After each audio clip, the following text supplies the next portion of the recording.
ಕಾಂಗ್ರೆಸ್ನಲ್ಲಿ ಪಟ್ಟಕ್ಕಾಗಿ ಹಿಡಿಯದಂಥ ಪಟ್ಟುಗಳಿಲ್ಲ. ಆದರೆ breakfast meeting ಬಹಿರಂಗ ಕದನಕ್ಕೆ ತಾತ್ಕಾಲಿಕ ತೆರೆಯನ್ನ ಎಳೆದಿದೆ.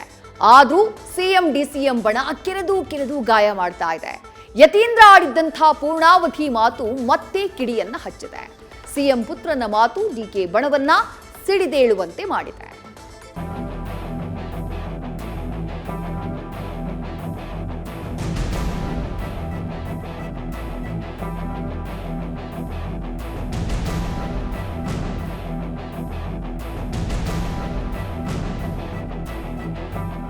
ರಾಜಕೀಯದಲ್ಲಿ ದಂಡ ಹೊಡೆದ್ರೆ 1 ಸೀಟು ಗೆಲ್ಲೋಕ್ಕಾಗಲ್ಲ. ದಂಡಿಸಿದ್ರೆ ರಾಜ್ಯವನ್ನೇ ಆಳಬಹುದು. ಇದು ಸಿಎಂಗೂ ಗೊತ್ತು, ಡಿಸಿಎಂಗೂ ಗೊತ್ತು. ಆದ್ರೆ ಹೈಕಮಾಂಡ್ ನಾಯಕರ ಮುಲಾಜಿಗೆ ಬಿದ್ದು ಈಗ ಮೌನಕ್ಕೆ ಜಾರಿದ್ದಾರೆ.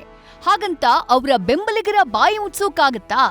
ಡಿಕೆ ಪರ ಅವರ ಬ್ರದರ್ ಬ್ಯಾಟ್ ಬೀಸ್ತಾ ಇದ್ರೆ ಸಿಎಂ ಬೆನ್ನಿಗೆ ಅವರ ಸನ್ ನಿಂತಿದ್ದಾರೆ. ಇದೇ ಕೈನಲ್ಲಿ ಮತ್ತೆ ಮೆಲ್ಲಗೆ ಕಿಚ್ಚೆಬ್ಬಿಸಿದೆ.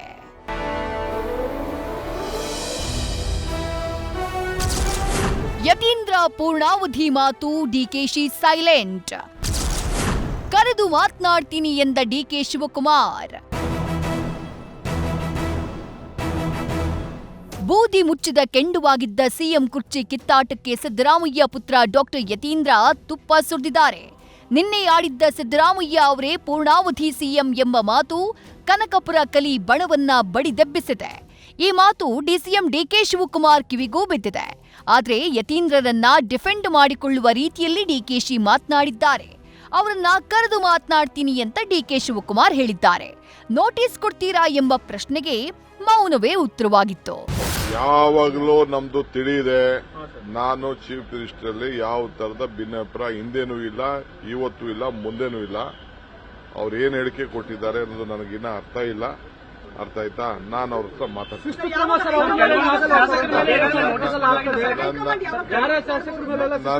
ನನಗೆ ಗೊತ್ತಿಲ್ಲ. ನಾನು ಅದೆಲ್ಲ ಹೈಕಮಾಂಡ್ ನನ್ನ ಹತ್ರ ಮಾತಾಡೋದು ಯಾವ ಕರೀತಾರೆ ಅನ್ನೋದು ನಾನು ಅದನ್ನೆಲ್ಲ ಡಿಸ್ಕ್ಲೋಸ್ ಮಾಡಕ್ಕಾಗಲ್ಲ.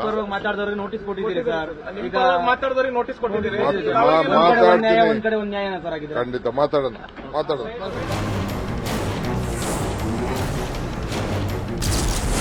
ಏನ್ ಹೇಳ್ಬೇಕೋ ಹೇಳಿದ್ದೇನೆ, ಯತೀಂದ್ರ ವಾದ. ಸಿದ್ದರಾಮಯ್ಯ ಪುತ್ರನ ವಿರುದ್ಧ ಡಿಕೆಶಿ ಬಣ ಕೆಂಡ. ನಿನ್ನೆ ಆಡಿದ್ದ ಮಾತಿಗೆ ಪರಿಷತ್ ಸದಸ್ಯ ಡಾಕ್ಟರ್ ಯತೀಂದ್ರ ಕಟಿಬದ್ಧರಾಗಿದ್ದಾರೆ. ನಾನು ಏನ್ ಹೇಳಬೇಕೋ ನಿನ್ನೆಯೇ ಹೇಳಿದ್ದೇನೆ ಅಂತ ಅದೇ ಪೂರ್ಣಾವಧಿ ವಾದವನ್ನ ಮಂಡಿಸಿದ್ದಾರೆ. ಆದ್ರೆ ಯತೀಂದ್ರ ಮಾತಿಗೆ ಡಿಕೆಶಿ ಬಣದ ಶಾಸಕರು ಗರಂ ಆಗಿದ್ದಾರೆ.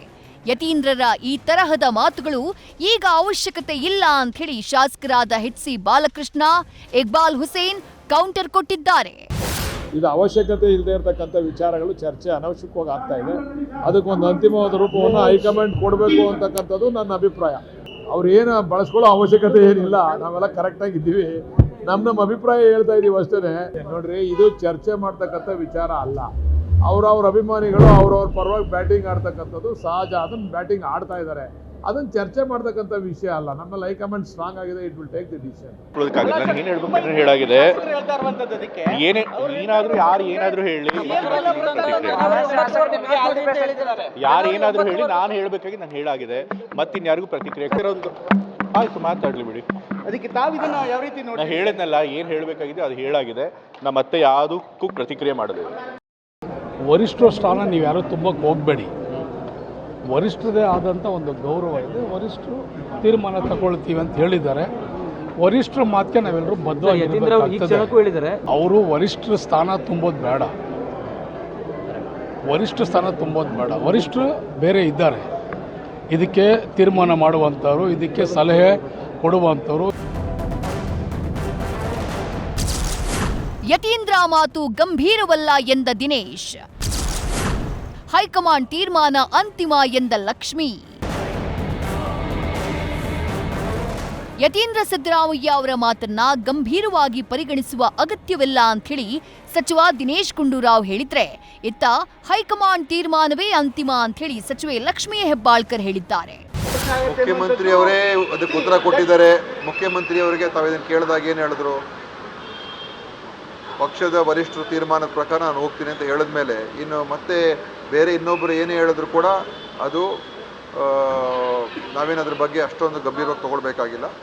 ನೋಡಿ, ಎಷ್ಟು ಸರಿ ತಪ್ಪು ಅಂತ ಹೇಳೋಳು ನಾನಲ್ಲ, ಬಟ್ ಹೈಕಮಾಂಡ್ ಮೇಲೆ ನಾವೆಲ್ಲರೂ ಬಿಟ್ಟಂತ ಸಂದರ್ಭದಲ್ಲಿ, ಸ್ವಂತ ಮಾನ್ಯ ಮುಖ್ಯಮಂತ್ರಿಗಳು ಹೇಳಿದಂತ ಸಂದರ್ಭದಲ್ಲಿ ಹೈಕಮಾಂಡ್ ಹೇಳಿದ್ನ ಕೇಳ್ತೀನಿ ಅಂತ ಡಿ.ಕೆ. ಶಿವಕುಮಾರ್ ಸಾಹೇಬ್ರು ಹೇಳಿದಂತ ಸಂದರ್ಭದಲ್ಲಿ ಇನ್ನು ಗೊಂದಲಕ್ಕೆ ಎಡೆ ಮಾಡಿ ಕೊಡಬಾರ್ದು. ನಾವೆಲ್ಲರೂ ಜವಾಬ್ದಾರಿಯುತ ಸ್ಥಾನದಲ್ಲಿ ಇದ್ದಂಥವ್ರು ಗೊಂದಲಕ್ಕೆ ಎಡೆ ಮಾಡಿ ಕೊಡಬಾರ್ದು.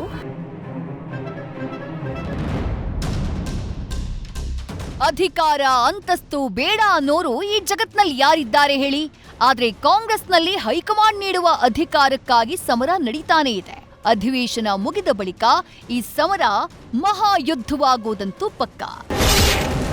ಹರೀಶ್ ಕಾಕೋಳ್ ಜೊತೆ Shivaprasad, news first, Belagavi. News first ನಿರ್ಭೀತಿಯಿಂದ ನಿಮ್ಮ ಪರವಾಗಿ.